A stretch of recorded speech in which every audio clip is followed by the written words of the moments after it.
Good afternoon, everybody. Well, Tim, George gets his first 100-yard game of this season. I mean, how nice is it to see him out there healthy and carrying the load again? Yeah, he's obviously a huge focus for us offensively. I mean, if you count the punt returns, I think he touched the ball 33 times for 230 yards or something like that. So he's obviously a tremendous player, and even better person, and a great leader for us. So yeah, it's awesome to see him healthy and doing his thing. So what was there for George this week that wasn't the first 2 weeks, you think?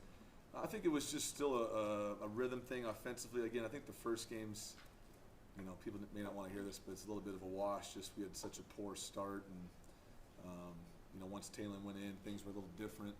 So that was a hard game to judge, even though I think it's proven Oregon State's pretty darn good. And then the front of New Mexico is so exotic that it's going to be real hit or miss. So by the time our O-line got in a good flow, Ashton happened to be in on a couple of those.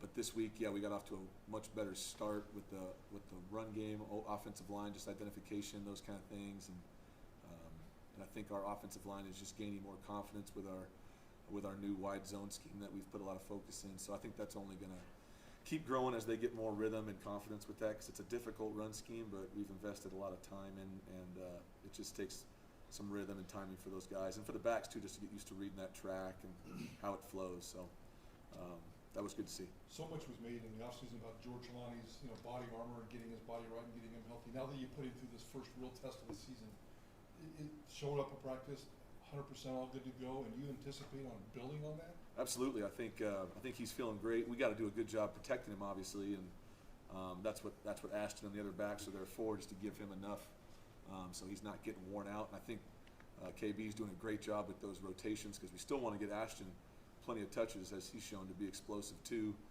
But yeah, we're always hoping to get him in at least 25 touches a game in some category, and we've been right around there the last 2 weeks, which is good. I think so if we can keep building off that, find different ways to get him the ball. Obviously, he's a big focus of what we're doing.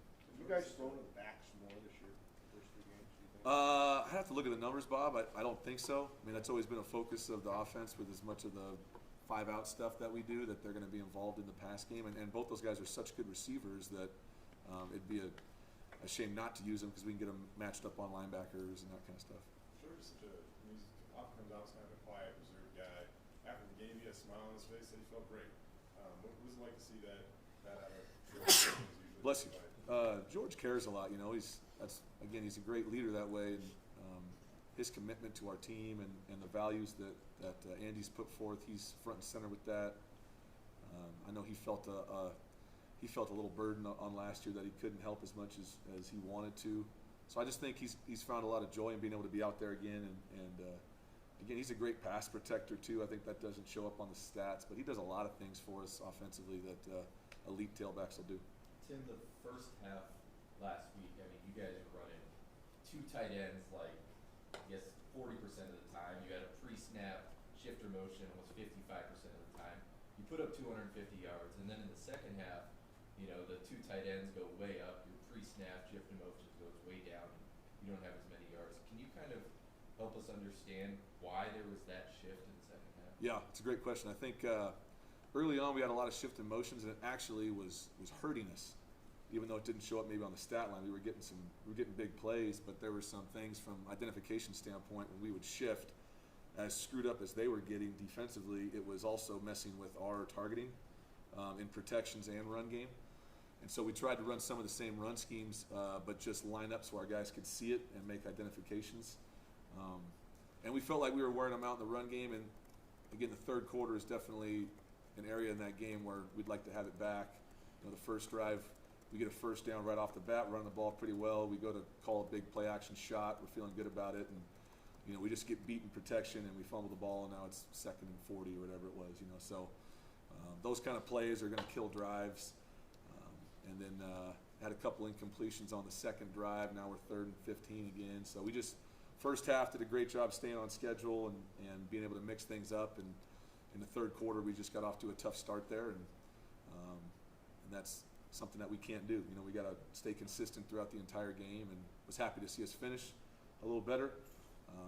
But the first half was a good sign that we're that we're growing and we're finding some rhythm, but we got to do it consistently, obviously, for 4 quarters. When you put that many, 12, 13 personnel out, it like kind of seems like the offensive line is struggling. I mean, that's at least on the outset. Is that accurate? No, I think the real reason is they're an odd front defense, and a lot of times the edges of the defense are going to be different when you're playing an odd front. So if you don't have a tight end in, then you got a loose edge, and now you got a stand-up player that's going to be in space that you got to either reach to or you got to have someone come back for.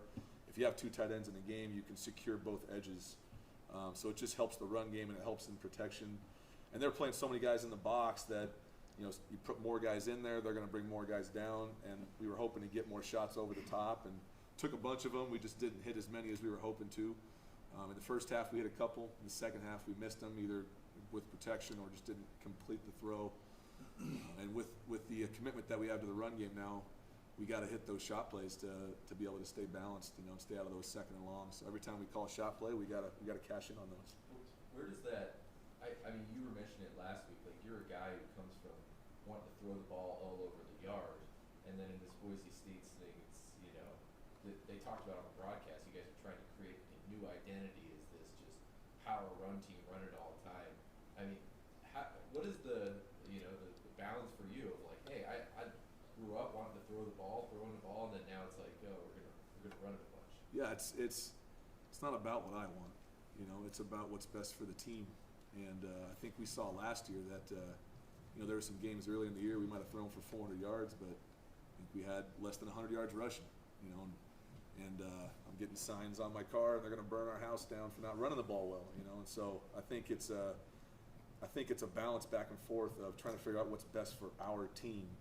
And our best player is our running back, and our offensive line does better when they're aggressive and can come off the ball and run the football.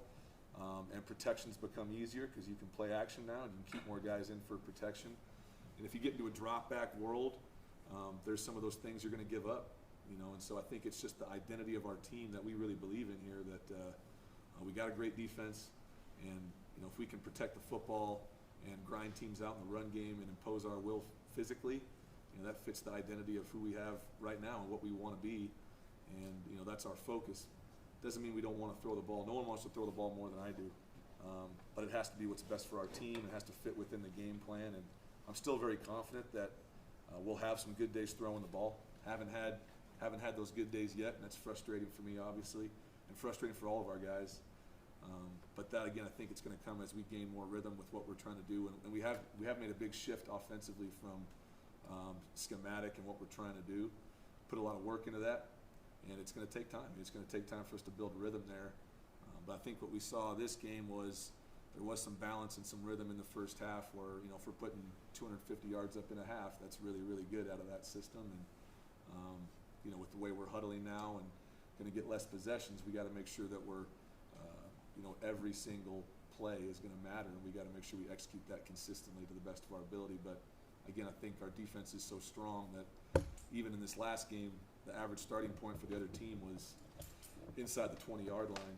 Even one of those plays, I think it was like 3rd and 30, and we threw a screen to George, and he got a gain of like 20. So we're punting, but we're punting from the 45-yard line. So now James can pin them, and now again they got to try to drive 80 yards on our defense, which I don't think a lot of teams are going to be able to do. So got to play the game to win the game, and it's not about putting up gaudy stats. Sometimes it's about winning football games, and we saw last year that when we run the ball well and protect the football, we can win a lot of games. More times in the huddle, how is that helping the specific defense? Offense. Yeah, I think with the amount of checks we're doing at the line of scrimmage within the run game, and again, I think when we go really fast, again, last year it might lead to us having higher statistical numbers, but now you're playing more drives, and you're, we got defensive guys that might be cramping out or things like that. And again, it's about our team, by changing up the tempos maybe sometimes, and huddling up. That's different for the defense too. They gotta wait for us to break the huddle. They can't see our formation. When you go no huddle, you're showing them your formation ahead of time, but you're making them make calls faster. Now you're huddling. They don't get to see the formation. They have a little more time to get set. So now you got to shift in motion and play that game. So it's either way how you do it, you still can create issues. And we're hoping to continue to build off of that, multiple tempos, and try to keep things off balance. What do you see in UTEP? What do they do best defensively? Yeah, they're an aggressive group. They got a lot of good athletes. I think their linebacker core is extremely athletic, and their front, they got some talented guys up there that can cause issues. They do a good job of mixing in their coverages, and I think they do good in situational football. So they'll be a tremendous challenge. I know you joke about people putting signs on your car and stuff, but I mean, when the offense isn't maybe going as well as some people like, the OC is an easy guy for fans to target. I don't know whether it's your wife at the grocery store or your kids at school or anything. You're obviously in a big position here, and maybe it's not going as well as some fans would like. How's that for you to take? That comes with the job. The only thing that worries me sometimes is what they say to the players, maybe, because these guys work really hard and they deserve support from the fans.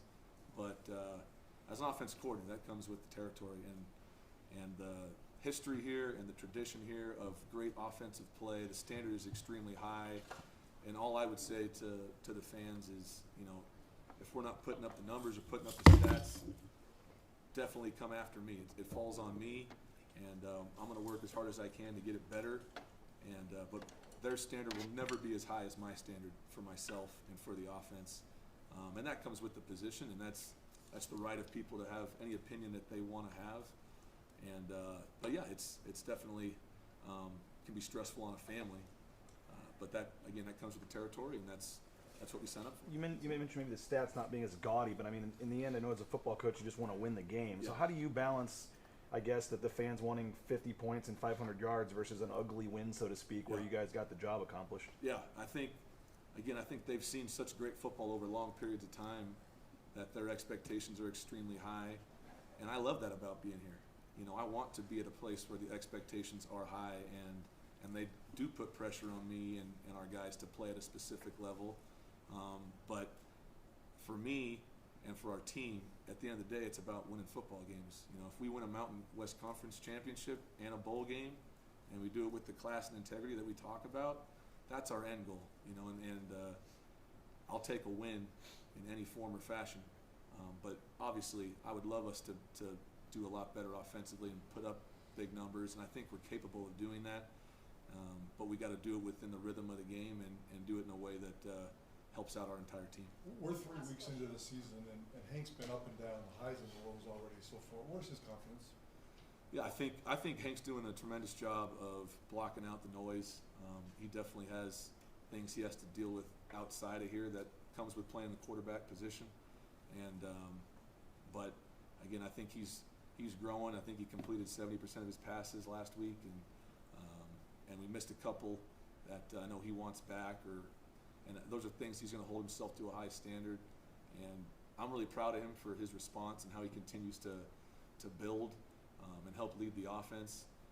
He's a tough dude mentally and physically. He's been through a lot, and I hope people see that and support him and know that how important he is to our team. And when he's playing at a high level, obviously we're going to be a lot better for that. So love Hank, support Hank, and want what's best for him. And I hope everyone would agree with that and share that feeling.